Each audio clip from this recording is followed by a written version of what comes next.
So, welcome to my new show here down at the School of Rock in Easton, Pennsylvania. And we're going to talk to Atomic Bitchwax, who have traveled all the way from what I consider the center of the universe, New Jersey. Alrighty, so you guys are going to start off with a couple of songs? Yeah, we're going to do, I guess, 3 tunes. And the first 2 would be from the first album. And the first one's an instrumental. And then we're going to jump like a couple records ahead and play a song from that one. And that was Jack Endino recorded. He did all the early Nirvana recordings. Oh, okay. And he recorded that record. And then I guess we're going to talk a little bit more. Yeah, well, I want to talk about the Local Fuzz before we jump into it. And then I have a few topics on that. But we'll get you warmed up, get you to start up and play a little bit. All right, great. Thanks. We'll be back momentarily. That would be a commercial break if you will. Okay. I want to thank Nick for the backline equipment. Nick Douglas over there. Thank you very much. And now, without further ado, the Atomic Bitchwax.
So you guys have been kicking around for quite a. When year did this band start? Like early '90s?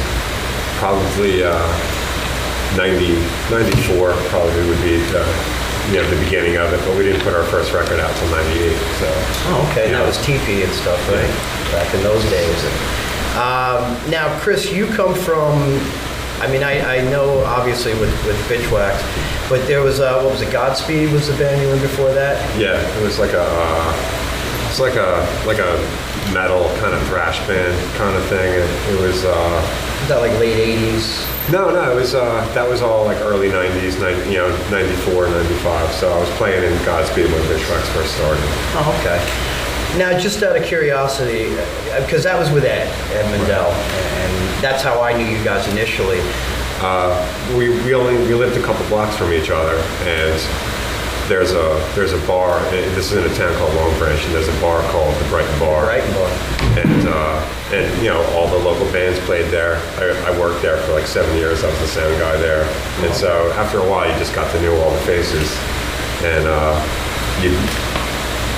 you just would start going to see bands that were up your alley. I mean, sure. They pretty much catered to anything from punk rock. I played there. Metal, anything, ska. Now, Finn, I know you from Core. I know you did some stuff with Core before. I guess you teamed up with these guys. Was there something in between Bitchwax and Core? No, there was nothing. It was Core. Take a few years off, and then you got roped into this. They roped me in. Now, were both of these bands involved with Atlantic? I think you were. Yeah. Well, Core was, and Godspeed was. Okay. Now, obviously, you play, Bob, you play with Monster Magnet. Right. Now, you were with Raging Slab? Yeah, late 80s, early 90s. I remember Raging Slab. Yeah, back you in do? the, yeah. All those club days back then, go down to the Empire and City Gardens, all that kind of stuff. But you were just out with another band, weren't you? Don't you have another band? I have another band with a couple of guys from Magnet, Riot God. Oh, okay. Yeah. Who from Magnet's in that? It's Jim Baglino, the bass player, and Garrett Sweeney, okay. the guitar player.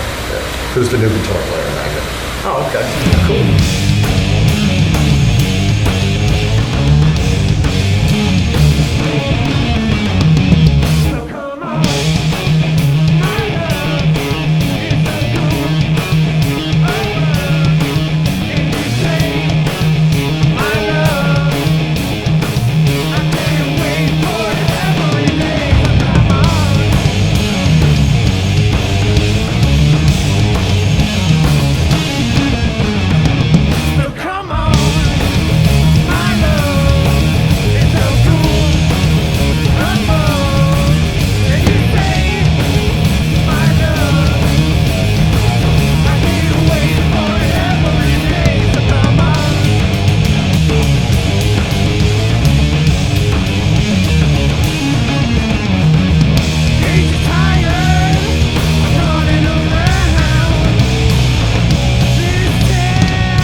you were to have the vinyl version Yeah. of this, we're playing side A. Okay. So But you said you also add a little tiny. we took the ending from side B just that so we ripping- could play it live. Yeah, I love that. I love the way that ends. So the actual record is roughly 50 riffs in 40 minutes. So we're Yeah. gonna do like 25 riffs each one. Okay. So it's kind of like that. But you'll see like there's some change faster. Some will play for 2 bars, and some will play for 8 bars, and some will play for 9. And it's really weird. Yeah, I know. I see. What I'm looking forward to is now I know the record. So like I can follow kind of what you guys are doing more or less. Last time it was just like, Yeah, we play it pretty close to it. There's a couple little things because that's live. Anyway. you know, it's live and in the studio, you know, we had like a lot of, you know, like they would say, we had 2 guitar tracks going.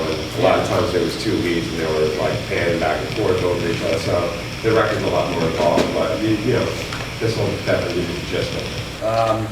Now when I saw you guys at the Saint, I didn't even know of this record. I didn't know you guys were playing. And then I watched you guys play it and I was obviously impressed.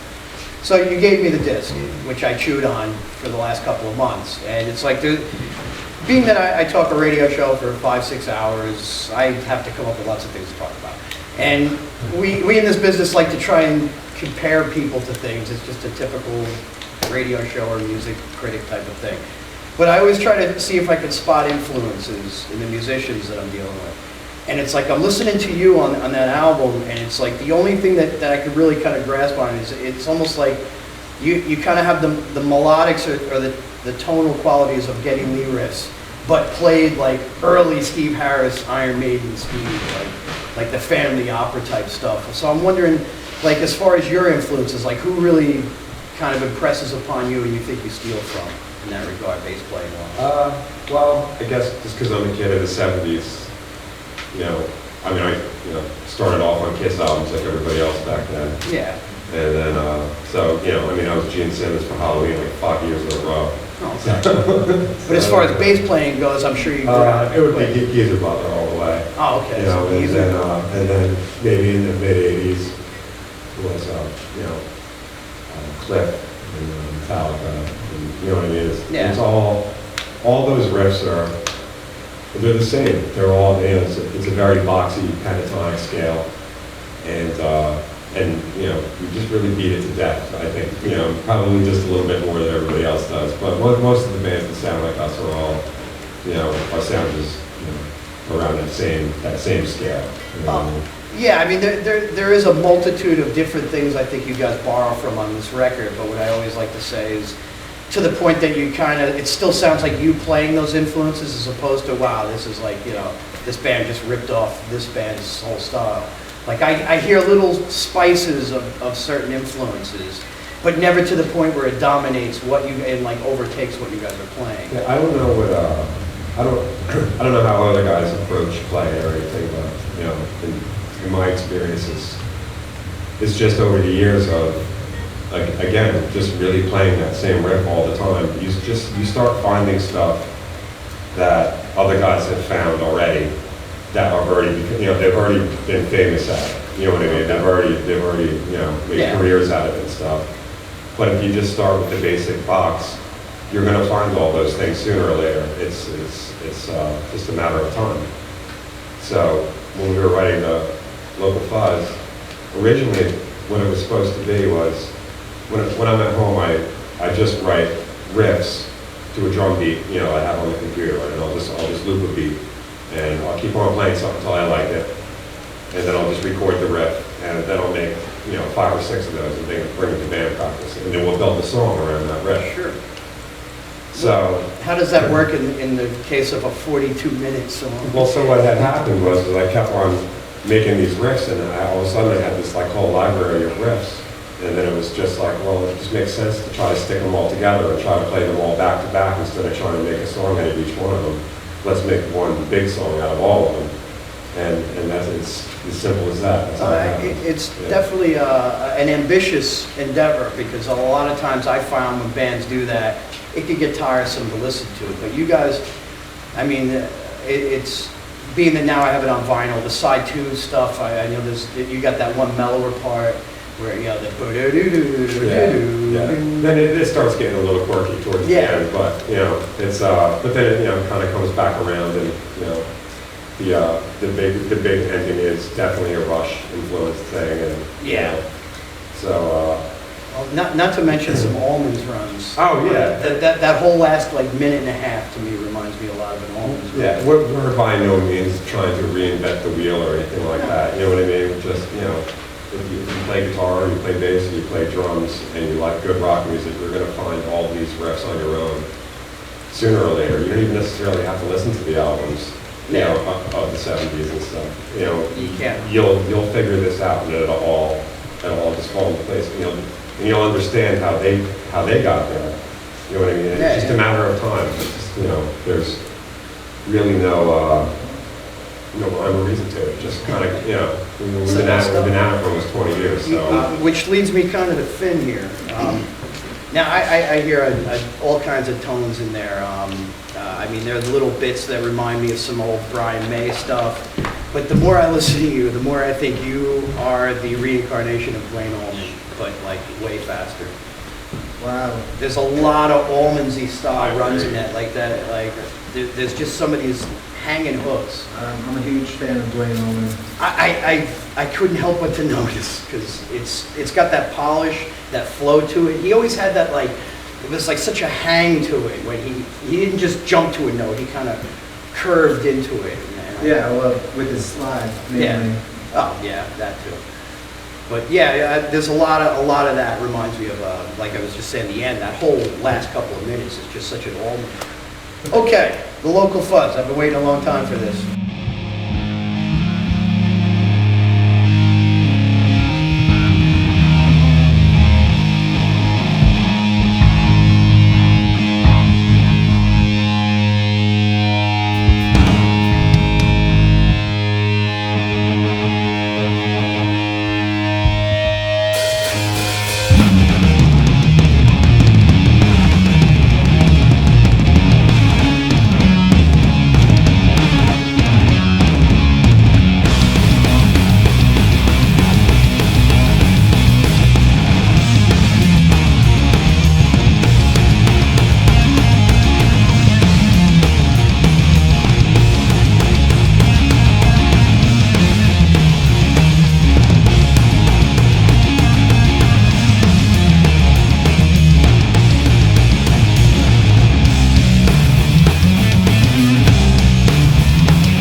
was that tone bender fuzz.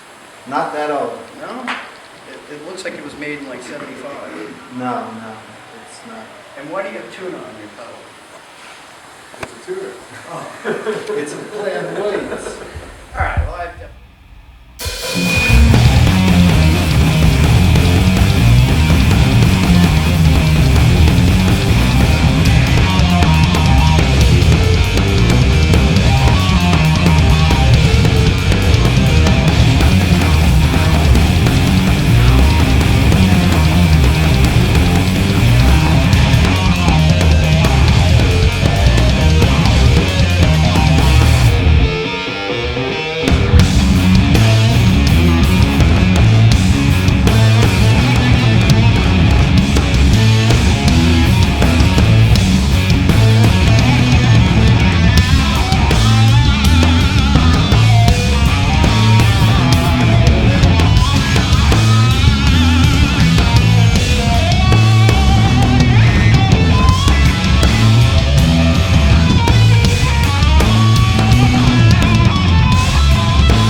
Seen anything like it. Me neither, man. I don't know what they're made out of. These, I think he said they're maple. But this, you know, see this, I don't know what he did with that. Yeah. That's wild. Look at that. It's a shame he wasn't here. To explain it.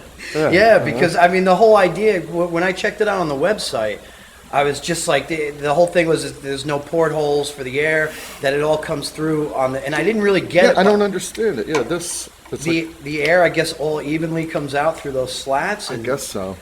maybe the compression of it being a tight slat. I don't know. That's what it these does, are- Dave? Yeah, it vents out. These are it takes slats. compression from inside and releases it. Oh, okay. Now, from my pictures and from the last time I saw you, I was wondering if you're going to bring that huge deep dish chrome snare, which I broke the head on it, You so I broke didn't the feel head like on it? changing it, so I Is- brought this one. Oh, okay, that's like your main working Basically, snare. I was just lazy. Yeah, that's Now, the main one. was that one a what is that? A Ludwig or what? No, it's a Tama. It's a brass. Tama? Yep. Old Tama brass or? It's no, I bought it like 5 years ago. Oh, Yeah. okay. Yeah. Neat. Yeah, I love the way it sounds. It's great. Cool. This I got when I was in Slab for $200. It's a good backup. Yeah, Yamaha. Yeah, I was just really curious because, I got to play these things a little bit last night.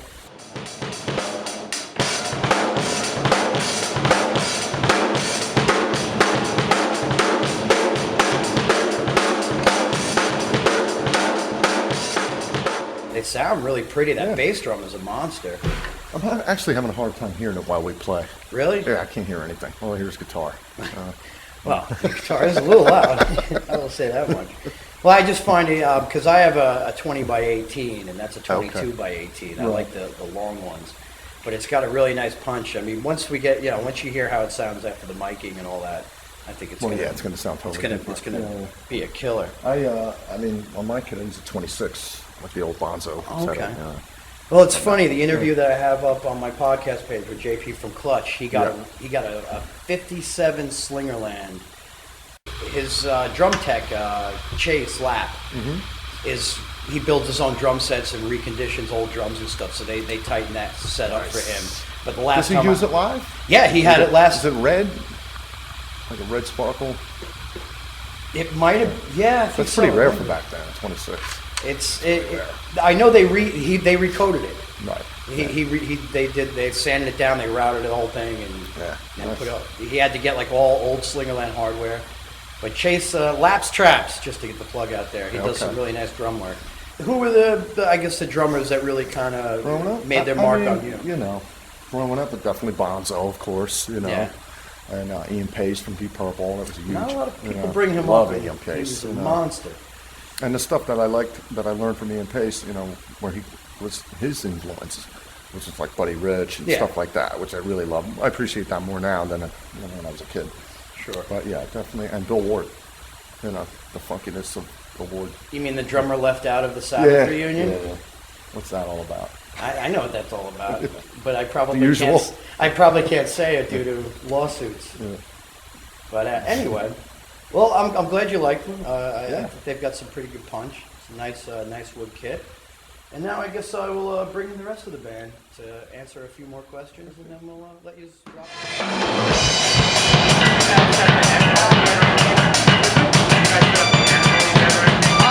I don't know what you think.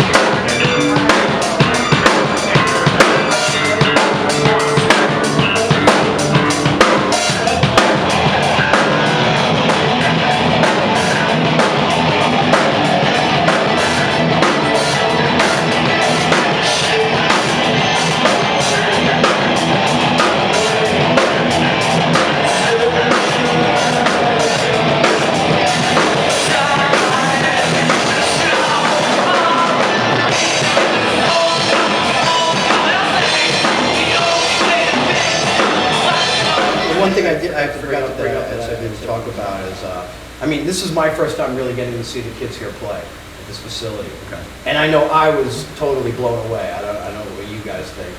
I had recorded some of the Doors tune, and I sent it to my wife, and she goes, I can't believe how good these kids are. You know what I mean? That's the point I wanted to bring up is like, I see a confidence and a comfort level in them that we didn't come near until our mid-20s or like. Oh, yeah. And it's, that's what, this is such a, to totally blow smoke up their ass and, whatever. But it's like, I keep saying, if everybody says, if only we had this when we were kids. It's funny, like more people will tell you that if you're good, not many people say anything, but they will if you're bad. So, you know what I mean? So, even if they're not getting a lot of feedback right now, that's a good thing. Yeah. You know what I mean? So. It's phenomenal to see this kind of a facility. It's like, I would have spent all my waking hours in something like this, You didn't have anything like this. In my case, growing up in an apartment with a mom and a sister, I wanted to get drums. The closest thing we had was sneaking into a bar underage to hang around the bands. You know what I mean? I had to work for drummers so I could get on drums. Because I'd have to help out, set them up, and then play them so he could hear it. That's how I learned how to start playing drums. Because I would have been thrown out. I guess, for the most part, what are you going to play next? We're going to play This one's a 2-minute instrumental, and it's called Force Field, and it features Bob. And then we're going to play a cover, and I'm sure you're going to know what it is once we start playing. All All right, well, I appreciate you having us. Thank you very much for coming. I appreciate it greatly. You guys ripped, and I look forward to hearing this cover song. All right. Let me get out of your way. Okay. Like I said, this is another instrumental. This one's called The Force Field.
Thanks again, everybody.